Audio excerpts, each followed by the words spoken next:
The Red Rock Hall was magnificent, glittering with crystal chandeliers and tuxedos heavy with medals.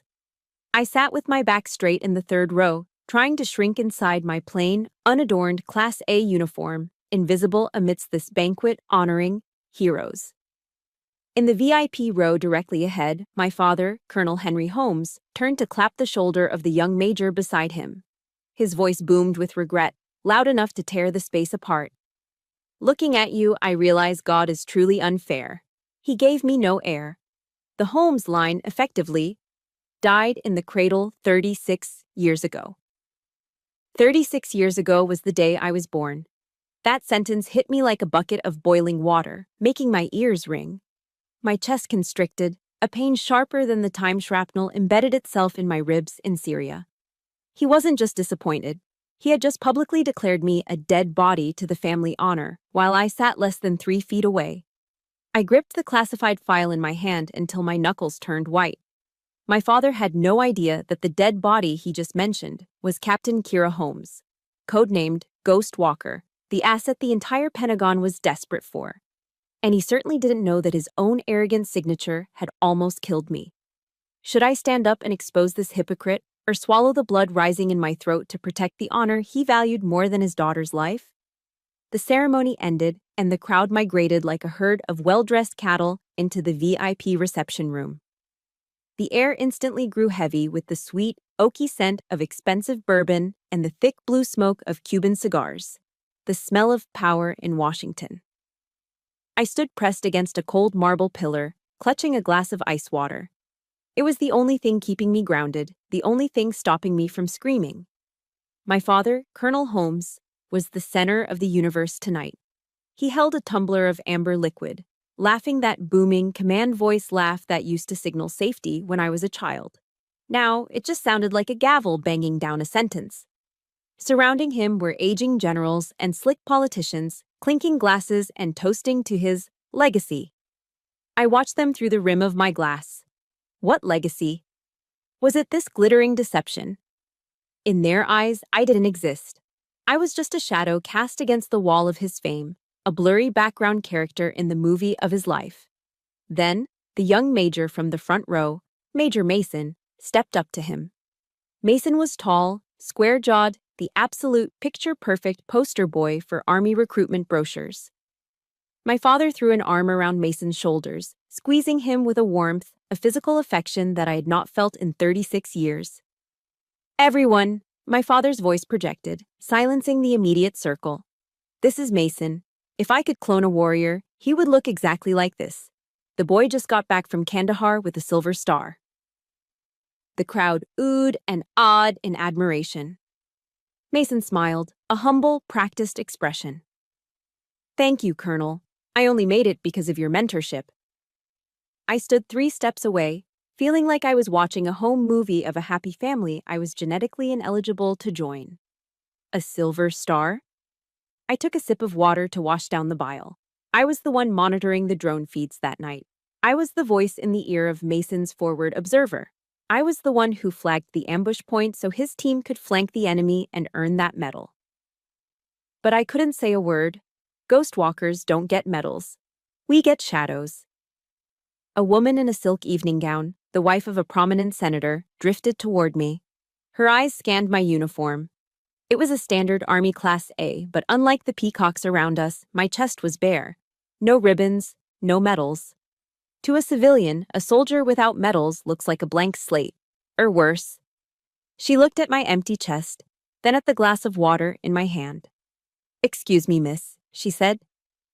Her voice was polite, trite, and absolutely devastating. "Could you be a dear and fetch me some more cocktail napkins?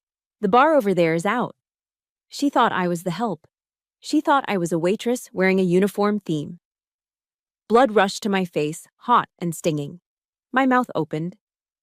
I wanted to say, "I am Captain Holmes, ma'am. I speak 5 languages and I can kill a man with a ballpoint pen." But before I could make a sound, my father turned. He had heard it. He heard every word. This was the moment a father steps in. Instead, he glanced at me. His eyes were hard, devoid of recognition. He looked at me the way one looks at a stain on a carpet. Then he turned his charming smile back to the senator's wife. "My apologies, madam," he said smoothly.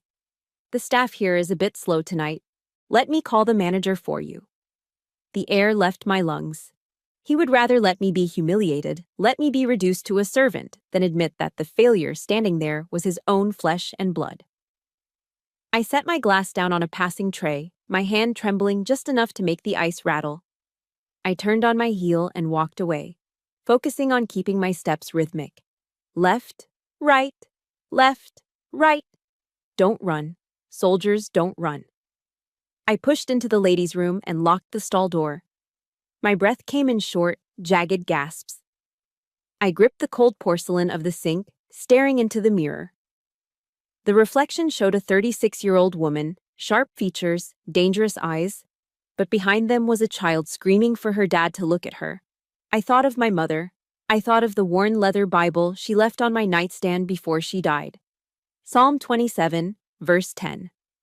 I whispered it to the mirror like a tactical command. "When my father and my mother forsake me, then the Lord will take me up." I repeated it, again and again, until the shaking in my hands stopped. I would not cry. Tears were what my father despised most. He called them liquid weakness. I turned on the faucet, splashing freezing cold water onto my face. The shock of the cold hit my skin, sharp and biting. It felt like the rain. As the water dripped from my chin, the luxury of the hotel bathroom faded. The cold took me back to a different time, a different house where the air was always frigid and love was something you had to earn, like a merit badge. I wiped my face. I wasn't his daughter anymore. I was a ghost. And he was about to learn that ghosts are the only things you can't kill. The shock of the freezing water in the hotel bathroom faded, replaced by a much older, deeper chill. It was the damp cold of a rainy night in Virginia, 24 years ago. When I was 12 years old, our house in the suburbs of Virginia did not look like the other houses on the block. There were no tricycles left in the driveway, no sound of baseball games on the radio, and certainly no smell of buttery popcorn on Friday nights. While the neighbors were having family game nights, the home's residence was operating on Zulu time. Our home was not a sanctuary, it was a forward operating base. Shoes were not just put away, they were aligned with a ruler, heels touching the wall. My bed had to be made so tight you could bounce a quarter off the sheets, a trick my father actually performed on Sunday mornings. He didn't come home from the base like a father returning to his family. He came home like a commanding officer conducting a surprise barracks inspection. Dinner was the most stressful part of the day. We ate at 1800 hours sharp.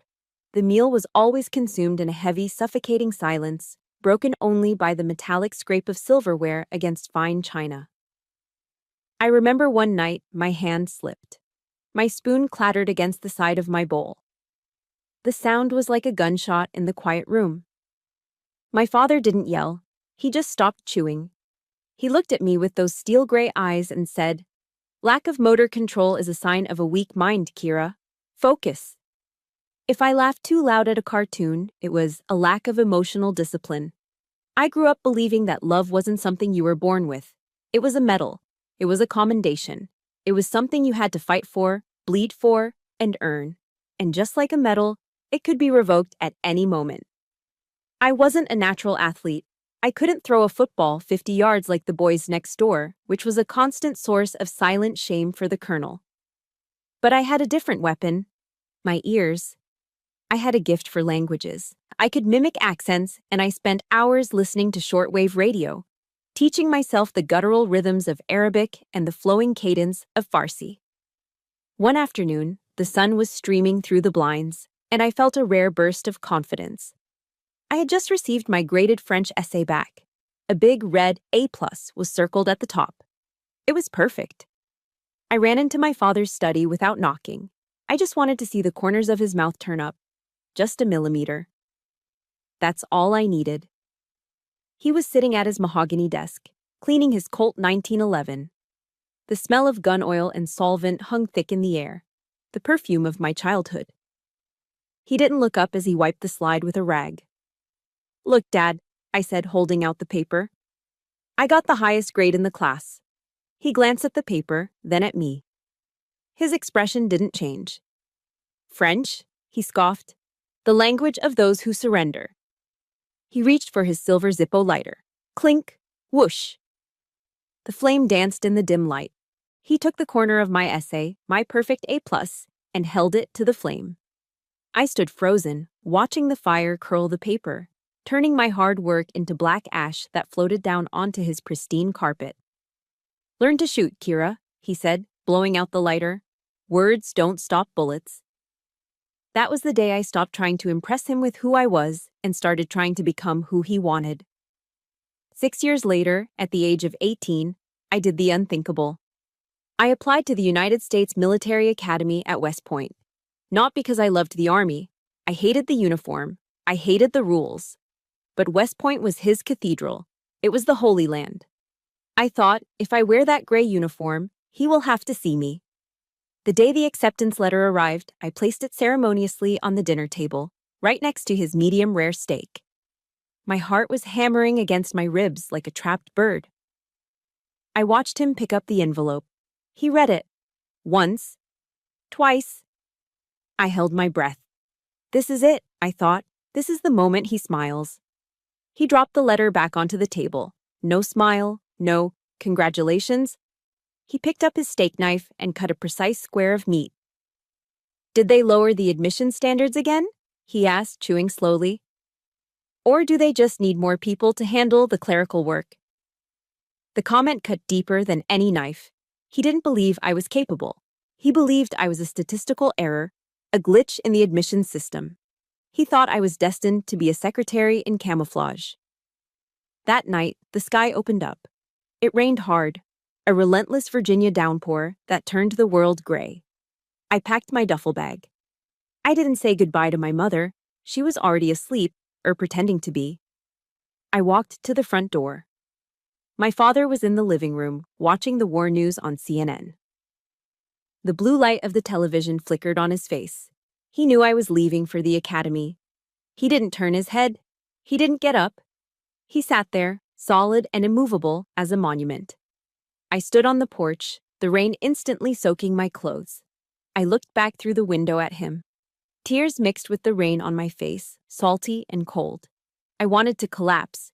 I wanted to run back in and beg him to love me. But then, something inside me snapped. The sadness evaporated, replaced by a burning, white-hot coal in my stomach. It was rage, pure, high-octane rage.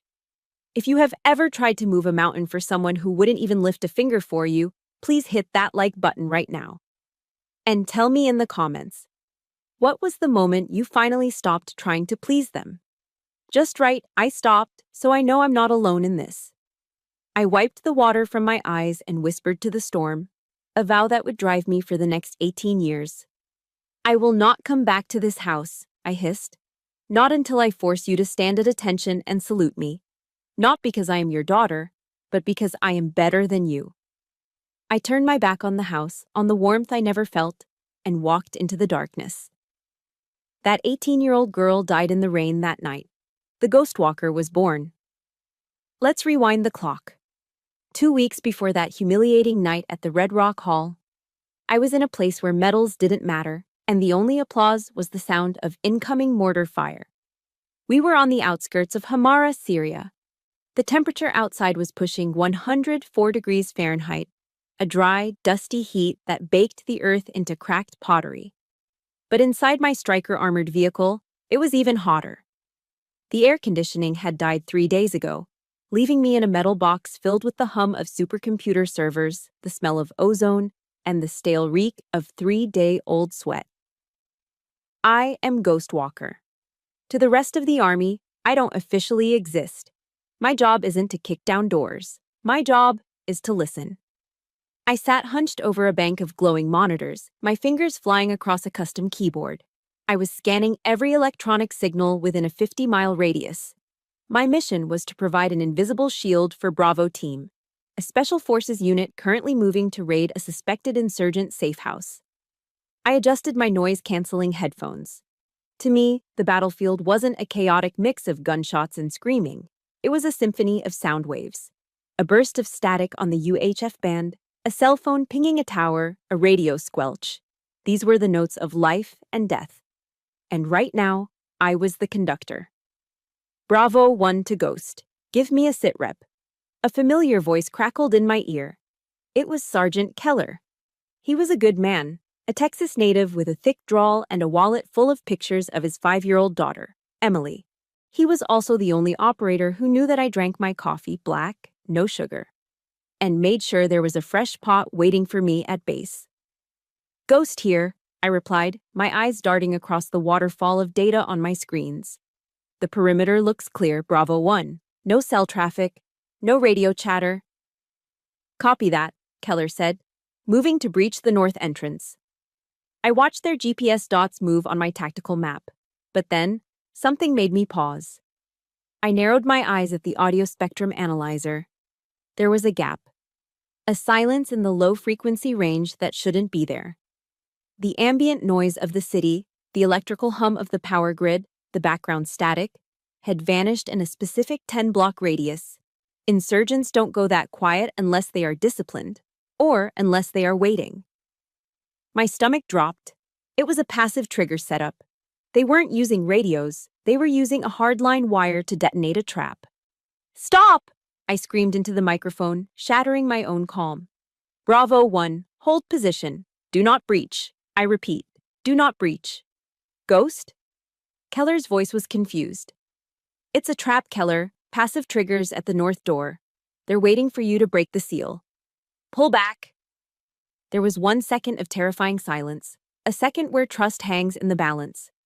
Copy, Keller barked. Team, peel back. Go to the east wall. Now. The GPS dots scrambled away from the building. 3 seconds later, boom. Even inside my armored vehicle, half a mile away, I felt the vibration through the floor. The north entrance of the safe house disintegrated in a massive fireball. If they had walked through that door, Keller and 5 other men would have been nothing but pink mist and dog tags. Holy hell, Keller breathed over the comms, his voice shaking slightly. Ghost, you just saved my ass. Again. I exhaled, slumping back in my chair. Just doing the job, Bravo 1. When we get back to base, Keller said, the swagger returning to his voice, I'm buying you the coldest beer in the Middle East, and I'm showing you the new video of Emily riding her bike. I allowed myself a small, private smile. This was why I did it. This was the difference between me and my father. Colonel Holmes used soldiers like poker chips to win accolades. I used my brain to make sure those chips got put back in the box at the end of the night. I didn't need a medal. I just needed Keller to go home to Texas. I am better than you, Dad, I thought. I save them. You just command them. But my smile vanished a minute later. A new window popped up on my main screen. It was a red alert box flashing urgently. But it wasn't detecting an enemy signal. It was detecting an intrusion into my system. Someone was pinging my vehicle. And they weren't using a hacker's brute force. They were walking right through our firewall like they had the keys to the front door. Then a voice cut through my headphones. It wasn't Keller. It wasn't command. It was a distorted, digitized voice broadcasting on the top-secret frequency that only I and the Pentagon could access. Target identified, the voice hissed, cold and mechanical. Kira Holmes. My blood froze in my veins. Not Ghostwalker, not Asset Alpha. Kira Holmes, my birth name. The name that was supposed to be buried under layers of clearance so deep that even God would need a password to find it. My real name was echoing across the Syrian desert. How? I whispered, my hands freezing over the keyboard. Who is this? Lock confirmed, the voice said. Before I could even attempt to trace the signal, my threat warning system started screaming. It was a high-pitched, manic wail that every soldier dreads. Missile launch detected. I looked at the radar. A laser-guided anti-tank missile had just been fired from a ridge 2 miles away. It wasn't aiming at the infantry. It wasn't aiming at Bravo Team. The red crosshairs were locked directly on my striker. Someone had sold me out. And they didn't just want to stop the signal. They wanted to erase Kira Holmes from the face of the earth. Bail out! Move! Move! I screamed the command, lungs burning, but physics was faster than my voice. There was a screeching sound, like a train locking its brakes directly over our heads, followed instantly by a thunderclap that shattered the world. The missile impacted the ground less than 10 meters from our vehicle. The shockwave hit the striker like a giant's hammer. I was thrown sideways, my body ragdolling against the steel hull. My head cracked against a metal support strut. A flash of white light exploded behind my eyes, and then, warm liquid began to trickle down the left side of my face. It tasted metallic. Blood. But I couldn't feel the pain. Adrenaline had already hijacked my nervous system. I scrambled to my hands and knees, coughing through the thick, acrid dust that filled the cabin. "Sound off," I choked out. "Status!" Through the haze, I saw the rear ramp drop open. Sunlight and smoke poured in. And then I saw him. Sergeant Keller. He hadn't made it to cover. He had turned back. He had turned back to pull me out. He was lying on the dirt, thrashing. A piece of shrapnel the size of a dinner plate had torn through his flak vest and embedded itself in his neck. Bright, arterial blood was spraying out in rhythmic jets, painting the beige desert sand a horrifying crimson. "Keller!" I screamed, scrambling over the debris. I slid on the blood-slicked floor, my knees slamming into the ground beside him. I ripped off my gloves and jammed my hands directly into the wound, pressing down with everything I had. "Stay with me, Keller! Look at me!" I yelled, my face inches from his. His eyes were wide, panicked, darting around wildly. "Think about Emily. She's waiting for you in Texas. You are not dying in this dirt." He tried to speak, but only a gurgling sound came out. He gripped my wrist, his fingers digging into my skin with the desperate strength of a dying man. Then the roar of rotors drowned out his shallow breathing. The medevac birds were incoming. "Dust off is here! Hang on!" I cried, tears mixing with the blood on my face. Soldiers swarmed around us. Hands grabbed my shoulders, pulling me backward. "Let me go!" I fought them, thrashing like a wild animal. "I have the pressure. If I let go, he bleeds out." "Step away, Captain," a voice barked. It wasn't a medic. It was hard, aggressive. I was ripped away from Keller with violent force. Two men slammed me against the side of the striker. I looked up, dazed, expecting to see insurgents. Instead, I saw the black armbands of the military police. "What are you doing?" I gasped. "My man is dying." I looked past the MPs. The rest of Bravo team was standing in a defensive perimeter, but their weapons weren't pointed at the horizon. They were pointed at the ground, and their eyes were fixed on me. There was no concern in their faces, only cold, hard hatred. "Why was your name on their channel, Holmes?" One of the corporals shouted, his voice cracking with rage. He gestured to where the medics were loading Keller's limp body onto a stretcher. "You sold us out, didn't you? How much did they pay you?" I stood there, stunned, my hands still dripping with Keller's blood. The accusation hit me harder than the concussion grenade. "No," I stammered, my voice sounding small and weak in the open desert. "I didn't. It was a hack." "Save it for the court-martial," the MP growled. He spun me around and kicked my legs apart. I didn't get to ride in the medical helicopter with Keller. I watched the Red Cross-marked Black Hawk lift off, carrying the only friend I had, carrying him away to surgery that might be too late. Instead, I was shoved into the back of a transport helo. The MP didn't use standard metal handcuffs. He used heavy-duty plastic zip ties. He cinched them behind my back so tight I felt the plastic bite into my wrists, cutting off the circulation. Nobody offered me a bandage for the gash on my head. I sat on the cold metal bench, vibrating with the engine, watching the Syrian landscape recede below. I was a captain in the United States Army. I was the daughter of Colonel Henry Holmes. I was a graduate of West Point. But in that moment, I was treated worse than a stray dog. As the adrenaline faded, the throbbing in my skull began. But the fear in my chest was worse. I closed my eyes and saw my father's face. Would he believe me? Or would he see this as the final confirmation of his life's thesis, that I was never meant for this world? I could hear his voice in the rotor blades. "I told you so. I told you you were weak." We landed at Incirlik Air Base in Turkey. I was marched straight past the infirmary and into the detention block of the Criminal Investigation Division, the CID. They threw me into a holding cell. It was a small box with 4 gray walls, a stainless steel table bolted to the floor, and a fluorescent light that buzzed like an angry hornet. A tall, balding investigator walked in. He didn't introduce himself. He just walked up to me and ripped the Velcro rank patch off my chest. Then, he reached for my neck and yanked off my dog tags. I felt naked, stripped of my name, my rank, and my identity. He tossed a thick file onto the metal table with a loud thud. "Captain Kira Holmes," he said, his voice devoid of any warmth. "You are facing charges of treason, espionage, and aiding the enemy. And if Sergeant Keller dies on that operating table, we are adding manslaughter to the list." He leaned in close, invading my personal space. I could smell the stale coffee on his breath.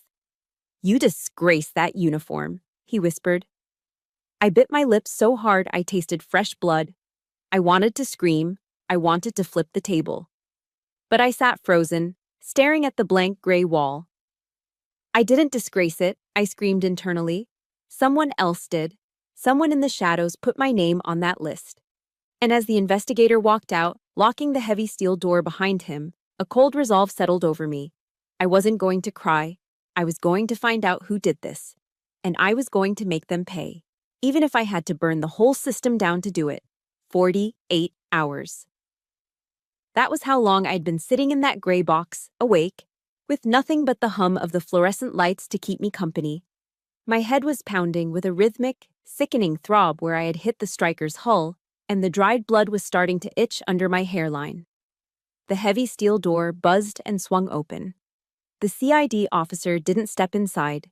He just reached in and slid an old, beige landline phone across the metal table. "You get one call," he said, checking his watch. 5 minutes, and don't bother calling a lawyer. A court-martial doesn't work like civilian court. Unless you have a 4-star general in your pocket, a lawyer can't stop what's coming. He stepped back and crossed his arms, watching me. My hands were shaking so bad I could barely pick up the receiver. My fingers hovered over the keypad. Who do you call when the entire United States government thinks you are a traitor? I didn't call a lawyer. I didn't call a friend. In the moment of my greatest desperation, the 36-year-old captain vanished, replaced by a terrified little girl. Muscle memory took over. I dialed the number for the house in Virginia. The number I'd memorized before I could even tie my shoes. Ring, ring. The sound was a lifeline. I held my breath, praying. Please pick up. Please be the dad I need, just for once. Holmes' residence, a voice answered. It was him, deep, authoritative, steady. The voice of safety. Dad. My voice cracked, fracturing into a sob I couldn't hold back. Dad, it's me. It's Kira. Kira? His tone wasn't warm. It was guarded. Dad, I'm at Incirlik Air Base. I rushed to get the words out, tears streaming down my face, stinging the cut on my cheek. They arrested me. CID has me in a holding cell. They're saying I'm a spy. They're saying I leaked intel. I gasped for air, gripping the phone cord like it was the only thing keeping me from falling off the earth. But I didn't do it. You have to help me. Someone hacked the system. Someone used a back door to plant my name. You know people. You have pull. Please, Dad. I stopped, waiting. I waited for the question any father would ask. Are you okay? Are you hurt? 1 second, 2 seconds. The silence on the line was heavy, filled with static. 3 seconds, 4 seconds, 5 seconds. Those 5 seconds lasted longer than the entire mortar attack in Syria. Then, he spoke. His voice was no longer the voice of safety. It was the sound of metal grinding on metal. The morning papers are already running headlines about a massive leak in a ghost unit, he said. Is that you? My heart stopped. Dad, I was set up. I swear on my honor? Honor? He cut me off, his voice rising to a shout that made me flinch away from the receiver. You dare use that word. I warned you. I told you that paper pusher intelligence work was garbage. I told you real soldiers fight on the ground. And now? Now you have dragged the family name through the mud. Dad, listen to me, I cried, desperation clawing at my throat. I could go to prison for life. They took my rank. Then go to prison like a man, he roared. The words hit me harder than a physical blow. Like a man. Even now, he couldn't see me as his daughter. Do not drag me into your mess, Kira, he continued, his voice trembling with a selfish rage I had never heard before. Next week is the gala. I am receiving the Lifetime Achievement Award. The Pentagon is finally recognizing my legacy. I will not let a traitorous daughter destroy everything I built because she was incompetent. Dad, I whispered, my voice barely a breath. Do not call this number again until you have cleared that name, he spat.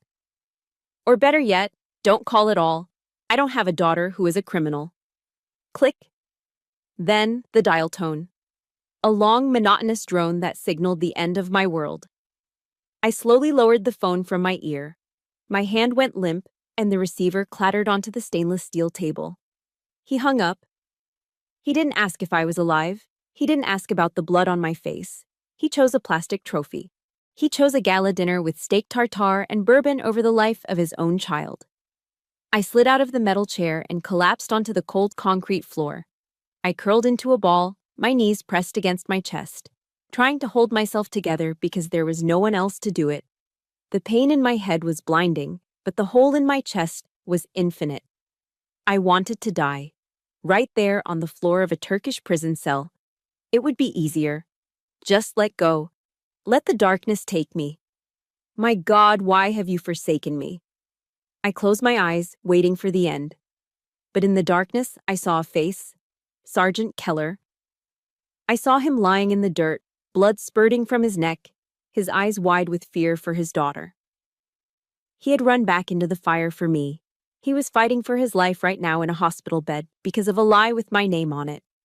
If I gave up now, if I let my father's rejection kill me, then Keller gets no justice. The person who did this gets away with it. My tears stopped. They didn't dry up. They just stopped coming. I opened my eyes. The gray wall of the cell was still there. The buzzing light was still there. But the little girl who dialed the phone number in Virginia was gone. She died the moment that phone clicked. I wiped the blood and tears from my face with the back of my hand. I sat up. The room felt different. The air felt sharper. My father was right about one thing. I needed to act, but not to save his legacy. To burn it down if I had to. Fine, Colonel, I whispered to the empty room, my voice steady and cold as ice. You won't help me. I will save myself. Fast forward 1 month. I was out on bail, released pending a court-martial that was all but guaranteed to end my life as I knew it. But the Army, in its infinite bureaucratic wisdom, did not discharge me immediately. Instead, they suspended my security clearance and reassigned me to what they called administrative duties. They sent me to the Pentagon. Not the shiny upper rings with the polished oak doors and the generals walking with purpose. They sent me to the B3 basement level. We called it the Data Graveyard. My new mission was data entry. I was tasked with digitizing logistics reports from the 1990s into the new archives. It was mind-numbing, soul-crushing work. It was exactly the kind of punishment my father would have designed. He wanted me to be a secretary. Fine. The Army had officially turned me into one. I spent 8 hours a day in a windowless room that smelled of stale coffee and ozone, surrounded by stacks of yellowing paper. But the brass had made a critical mistake, a fatal error. They assumed that by stripping my rank and putting me in a basement, they had declawed me. They forgot that to do data entry, I needed a terminal. And that terminal, ancient as it was hardwired into the Department of Defense's central nervous system. They thought they were burying me. In reality, they had just handed the thief the keys to the vault. I worked like a machine for 3 weeks. I kept my head down. I typed fast. I said, yes, sir, and no, sir, to the 22-year-old supervisor who watched me like a hawk. I played the part of the broken, obedient daughter perfectly. Then came Tuesday. The supervisor, a kid who spent more time on his phone than working, stood up and stretched. I am grabbing a vanilla latte, he muttered, checking his watch. Don't touch anything you are not supposed to, Holmes. Wouldn't dream of it, I said, not looking up from my typing. The moment the heavy door clicked shut, my demeanor changed. The obedient secretary vanished. Ghostwalker returned. I didn't try to hack the firewall. Hacking leaves fingerprints, it triggers alarms. Instead, I minimized the data entry window and pulled up a command line interface. It was a simple black box with a blinking white cursor. I used my low-level clearance to take a walk. I wasn't breaking in. I was just looking through the windows of the system logs. I navigated through terabytes of data, searching for a specific timestamp. 2 weeks ago. 1400 hours, Syrian time. 3 minutes before the missile hit my striker. I typed in the search query and hit enter. The screen scrolled dizzily with lines of code, and then it stopped. There it was. At exactly 3 minutes before impact, a query had been sent to the personnel database. It requested the real-time GPS coordinates of Asset ID Kira Holmes. But here was the kicker. The request didn't come from a Russian IP address. It didn't come from China or Iran. It came from inside the house. It was an authorized request. "Who are you?" I whispered, my fingers dancing over the keys. I traced the digital footprint of the request. It bypassed the standard security protocols entirely. It didn't hack the door. It walked through a side entrance that had been left wide open.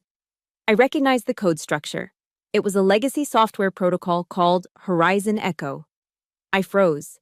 Horizon Echo was a data analysis suite installed 5 years ago.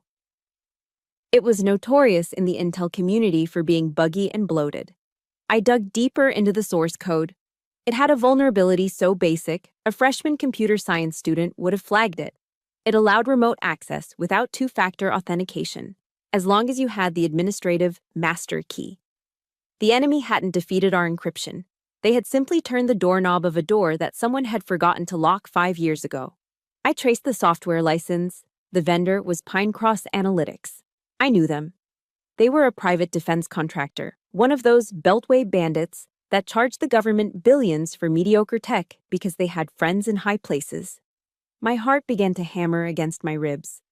Who approved this? Who let this Trojan horse into our network without a mandatory cybersecurity audit? I pulled up the original procurement contract for Horizon Echo. The PDF file took a few seconds to load. I scrolled past the legal jargon, past the technical specs that were clearly copy-pasted, all the way to the signature page. My breath hitched in my throat. The date was May 12th, 5 years ago.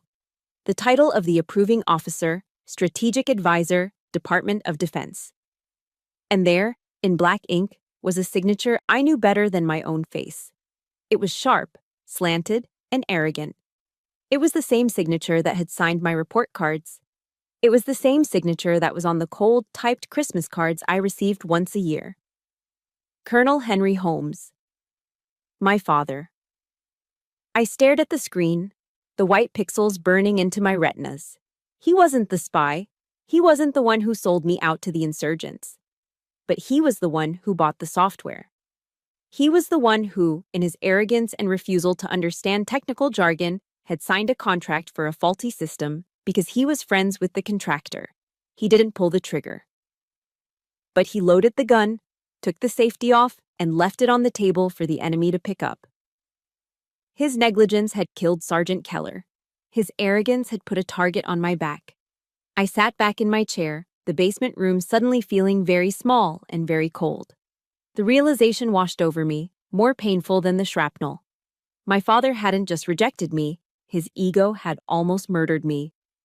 Digital signatures leave footprints. Most people think a PDF is just a piece of paper behind glass. But to someone like me, it is a crime scene full of DNA.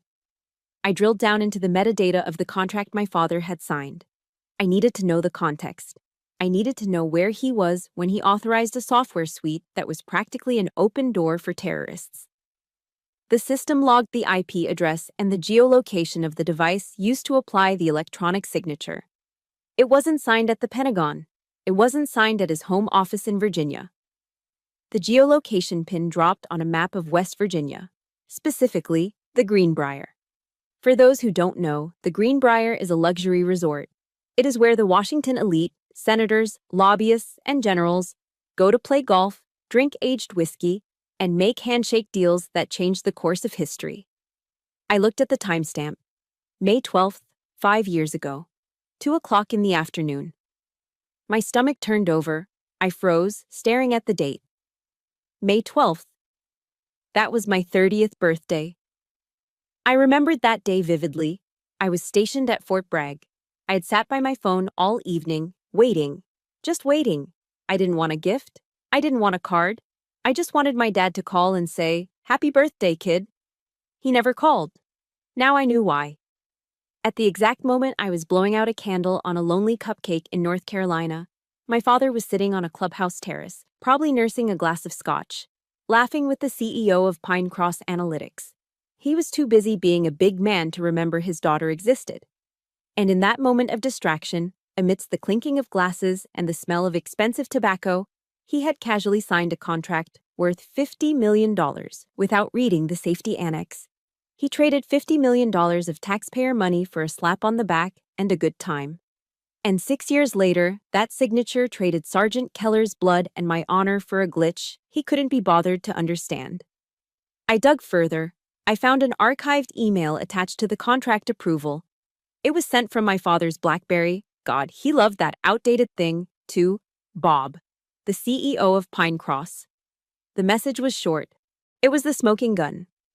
Approved. Just get it installed, Bob. And don't bother me with that tech mumbo-jumbo in the appendix. I trust you. Tech mumbo-jumbo. He called the encryption protocols that keep soldiers alive mumbo-jumbo. Rage, hot and violent, erupted in my chest.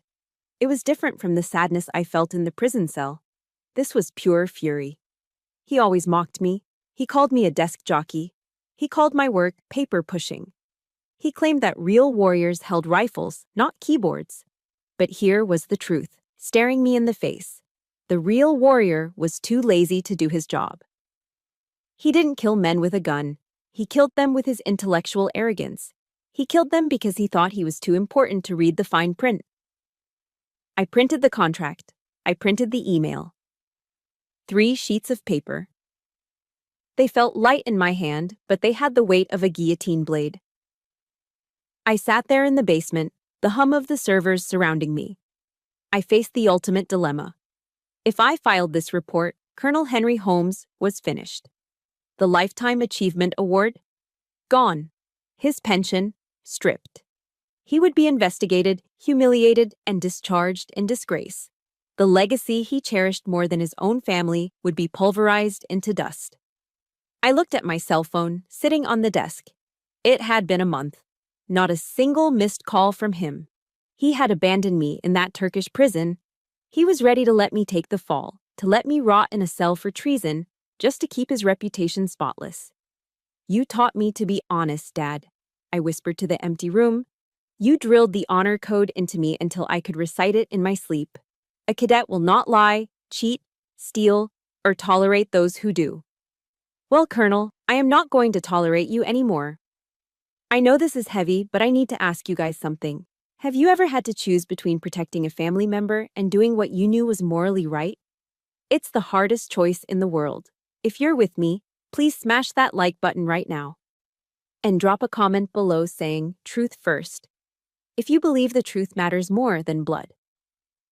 I really need to know I'm not crazy for doing this. I didn't file the complaint under my own name. If I did, the narrative would be spun. They would say I was a bitter, estranged daughter seeking revenge. They would say I was acting out of spite because he cut me off. I needed to be objective. I needed to be a ghost. I drafted a report. It was 8 pages long, no emotion, no sob story about my birthday, just raw data. The intrusion logs, the vulnerability analysis of the Horizon Echo software, and finally, the chain of custody for the approval. The contract signed at the Greenbrier, and the email dismissing the security protocols. I scrutinized the final page. Where a signature was required, I typed a pseudonym. Reporting Officer A. Marsh. It was a little play on words. A Mars, the god of war? Or perhaps Anonymous Marshal, the silent enforcer. I opened the secure portal for the Department of Defense Inspector General. I added General Anders, the head of my unit, to the recipient list. My finger hovered over the enter key. Once I did this, there was no going back. I was effectively executing my father's career. I was becoming the dead body he claimed I was. But then I thought of Keller's daughter in Texas. She deserved to know why her daddy almost didn't come home. I pressed send. The screen flashed. Message sent successfully. The bullet had left the chamber. It was traveling through the fiber optic cables at the speed of light. It couldn't be recalled. Now, all I had to do was wait for the impact. For 48 hours after I hit send on that email, the world did not end. In fact, it was terrifyingly quiet. I expected the military police to kick down the door of the basement. I expected a team of federal agents to drag me out in handcuffs for unauthorized access to classified contracts. But there were no sirens, no shouting, just the hum of the servers and the rhythmic clacking of keyboards in the data graveyard. I continued to show up for work at the Pentagon, sitting at my desk in the B3 basement level. But the atmosphere had shifted. It was subtle, like the drop in barometric pressure before a tornado. When I walked down the corridors to the restroom, conversations stopped. High-ranking officers, men with stars on their shoulders, would glance at me and then quickly look away, whispering behind their hands. The building knew. The rumors were circulating in the upper rings, leaking down through the ventilation shafts. A storm was forming, and I was standing right in the eye of it. I sat at my desk for lunch, unwrapping a dry ham sandwich I'd bought from the vending machine down the hall. It tasted like cardboard and preservatives. It was a pathetic meal, eaten in a windowless room, while upstairs my father was likely enjoying a 3-martini lunch at the officers' club. But as I chewed the stale bread, I felt a strange lightness in my chest. The fear was gone. The desperation was gone. I had told the truth. Whatever happened next, I could sleep at night. Then, late Friday afternoon, the silence broke. A crisp, uniformed officer materialized at the entrance of my cubicle. He wasn't a military police officer. He was a captain, wearing the aiguillette of a general's aide-de-camp. "Captain Holmes," he said. I looked up, wiping crumbs from my mouth. I braced myself for the handcuffs. But his tone wasn't aggressive. It was respectful. There was even a hint of fear in his eyes, like he was standing next to a live grenade. "General Anders requests your presence at the Red Rock Hall tonight," he said. 1900 hours. My heart skipped a beat. "For what purpose, Captain?" "To conclude the investigation, ma'am." I stared at him. Red Rock Hall. Tonight was the gala. Tonight was the night my father was receiving his Lifetime Achievement Award. Why would General Anders want me there? Did they plan to arrest me publicly? Did they want to drag me on stage and force me to apologize to my father in front of the entire Washington elite to save his reputation?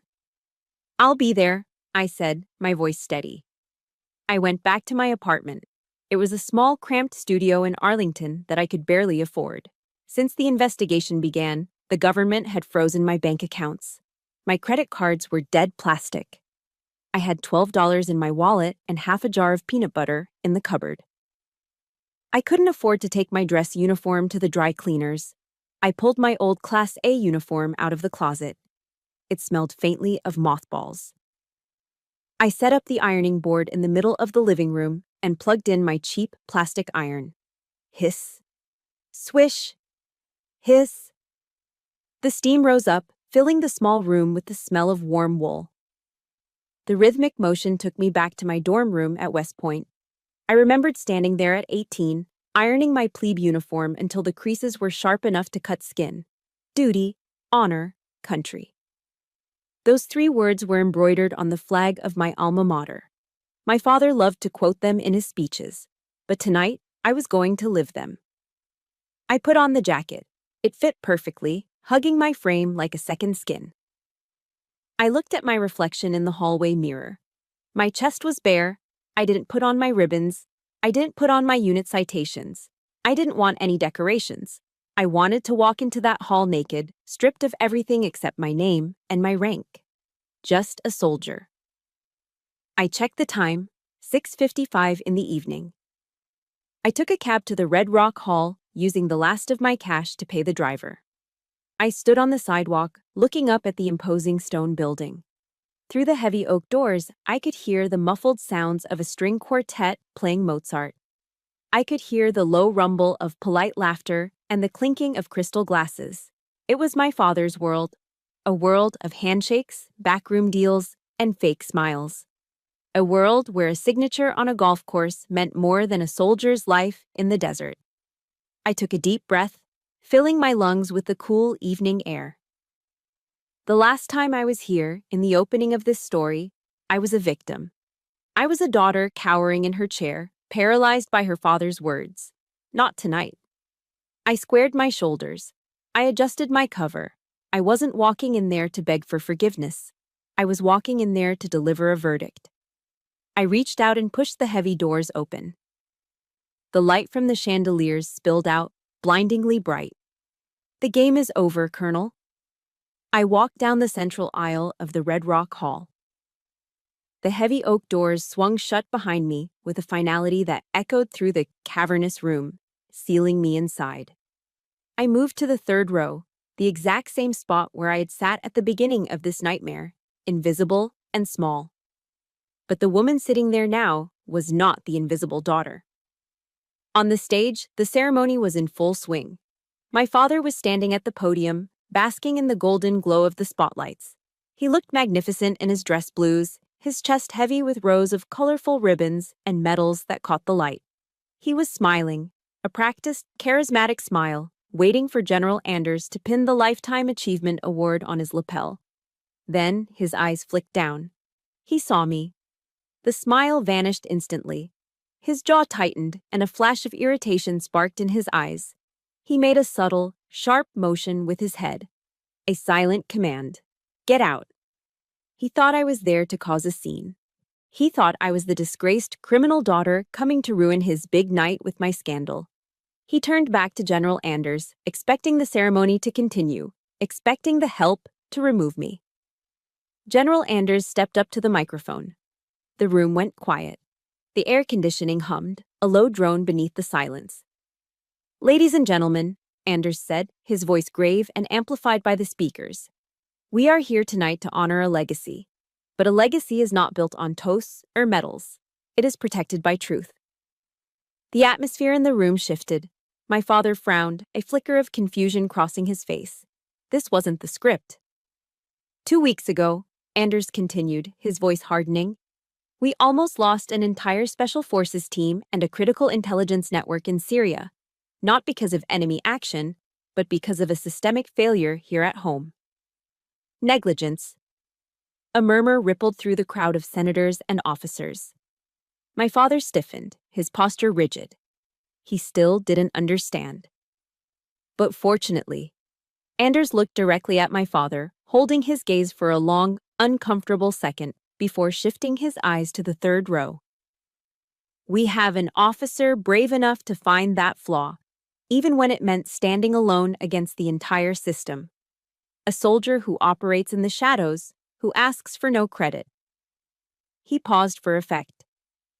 I would like to invite Captain Kira Holmes, codename Ghostwalker, to the stage. The silence that followed was absolute. Then, a collective gasp swept through the room. I stood up. My legs felt heavy but steady. I smoothed the front of my unadorned Class A uniform. I stepped into the aisle. Click, click, click. The sound of my heels on the polished hardwood floor echoed like gunshots in the quiet hall. Time seemed to warp, slowing down into a cinematic crawl.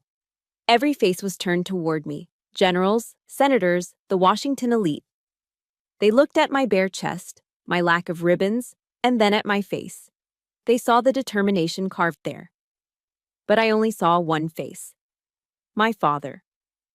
As I climbed the stairs to the stage, I watched the color drain from his face. He looked at me with a mixture of horror and bewilderment. He didn't understand. Why was I the hero? Why was the dead body walking toward him? I stood next to him. I was close enough to smell his cologne, the same scent that had lingered in the hallway the night I left for West Point in the rain. General Anders handed me a thick folder. On the large projection screen behind us, a slide appeared. It displayed a single name in bold black letters, Horizon Echo. "Captain," Anders said, handing me the microphone. "This is the software vulnerability you identified, the one that allowed the enemy to track our troops." I took the microphone. My hand didn't shake, not even a tremor. I looked at my father. He was staring at the screen. His eyes were wide, fixed on the words, Horizon Echo. I saw the moment the memory hit him. I saw the realization crash into him like a physical blow. The golf course at the Greenbrier. The whiskey. The casual signature on my 30th birthday. The email dismissing the security protocols as mumbo-jumbo. He knew. He looked at me, and for the first time in 36 years, the arrogance was gone. The great colonel had evaporated. In his place was a terrified old man. He realized that he was the threat. He was the negligence. He had almost killed his own daughter and her team. I held the microphone. I held his destruction in my hand. I could say it. I could say, "My father signed this contract because he was too lazy to read it." I could strip him of his pension, his award, and his dignity right here, on live television. I could make him pay for every cold dinner, every burned test paper, every moment of neglect. The room waited.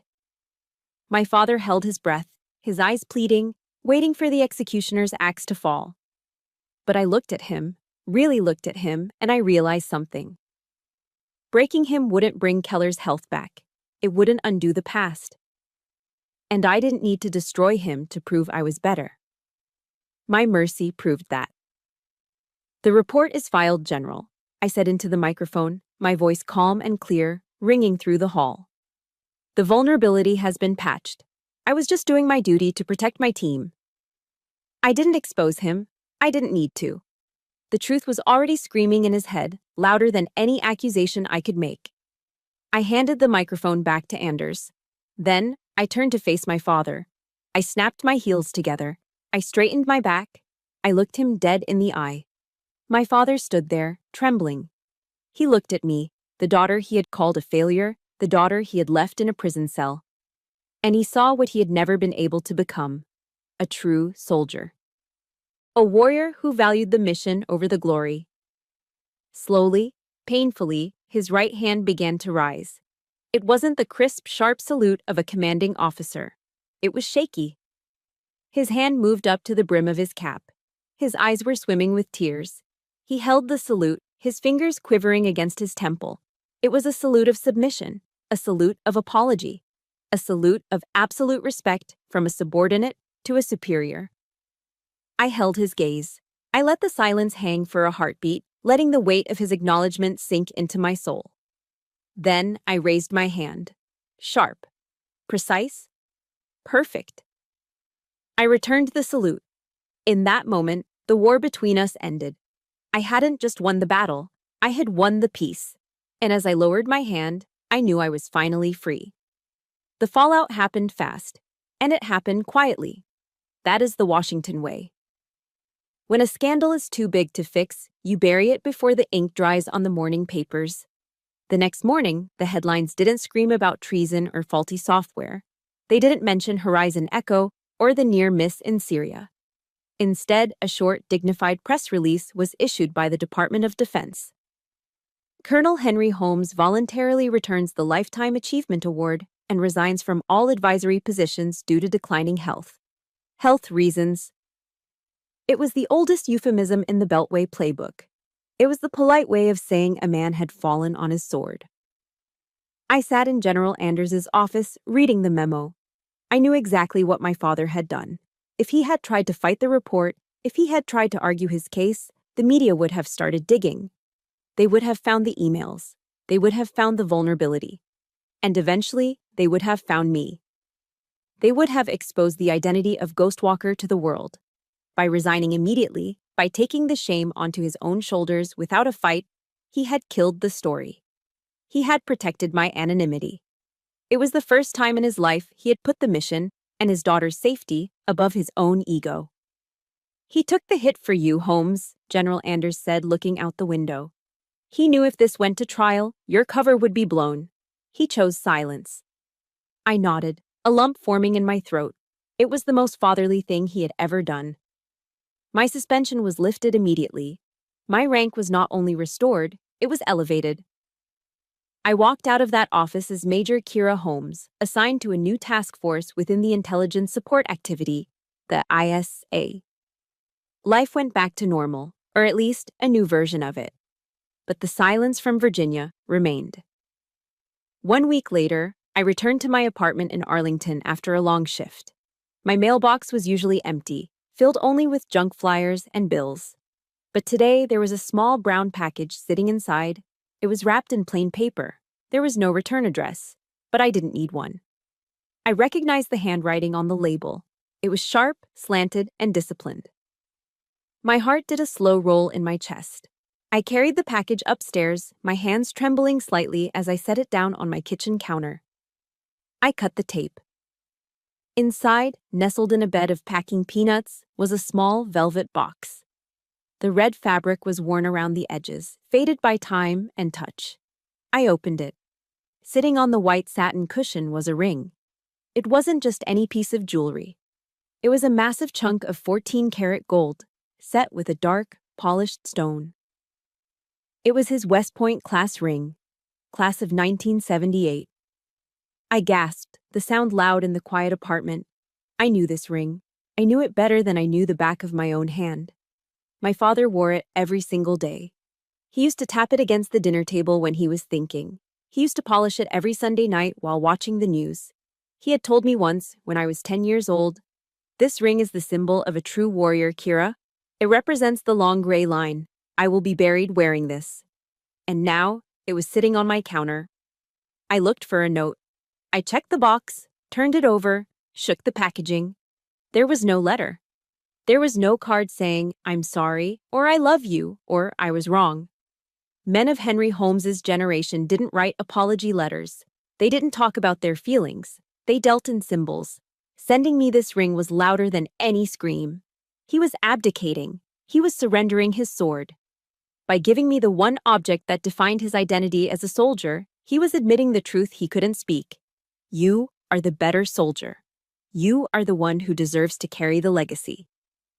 I picked it up. It was heavy, dense with the weight of history and expectation. I tried to put it on my ring finger, but it was far too large. It slid right off. It was a man's ring, made for a hand that had gripped rifles and signed treaties. So, I slid it onto my right thumb. It fit there, loose but secure. The gold was cold against my skin at first, but as I held it there, feeling the weight of it, the metal began to warm up. A strange sensation washed over me. For 36 years, I'd carried a burning ball of anger in my gut. I'd carried the resentment of a neglected child, the fury of an overlooked daughter. I thought I needed him to say the words. I thought I needed him to beg for forgiveness. But looking at that ring on my thumb, I realized the anger was gone. It had evaporated like mist in the morning sun. He had given me everything he had left. It was enough. I wasn't angry anymore. I was just free. The next morning, I stood by the window of my new office at the Pentagon. The view was spectacular. Below me, the Potomac River flowed steadily toward the ocean, glittering under the morning sun. In the distance, the white marble of the monument stood silent and proud. I looked down at my hand. The heavy gold ring glinted in the sunlight. It wasn't a shackle anymore. It was just a piece of metal, a reminder of where I came from, but not a definition of where I was going. The secure phone on my desk began to ring. It was a harsh, insistent trill. I turned away from the window. I didn't hesitate. I didn't flinch. I picked up the receiver. "Major Holmes," I said, my voice steady and clear. "We have a situation in the Black Sea." The voice on the other end said, "We need a ghost."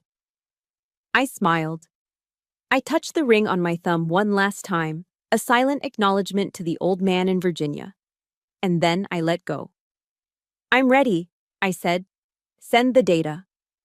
I am Kira Holmes. I am not just a daughter. I am not just a survivor. I am Ghost Walker. And for the first time in my life, I know exactly who I am fighting for. Through this story, I realized a profound truth that I think we all need to hear. You do not need an apology to heal. We often spend our entire lives waiting for the people who hurt us to finally say, "I'm sorry," believing that their validation is the key to our peace. But this story proves that true freedom doesn't come from changing their minds. It comes from freeing your own heart. If you are still waiting for closure from someone who is incapable of giving it, please stop. Your resilience is your closure. Your integrity is your validation. You are enough right now, just as you are.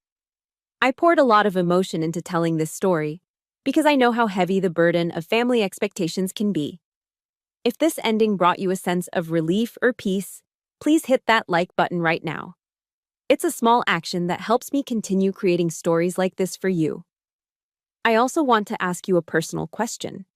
Have you ever had to forgive someone who never admitted they were wrong just to find your own peace? Please simply comment, "I chose peace," below if you have. I read every single comment and I want to support you. Don't forget to subscribe so we can start the next journey together. Thank you for listening.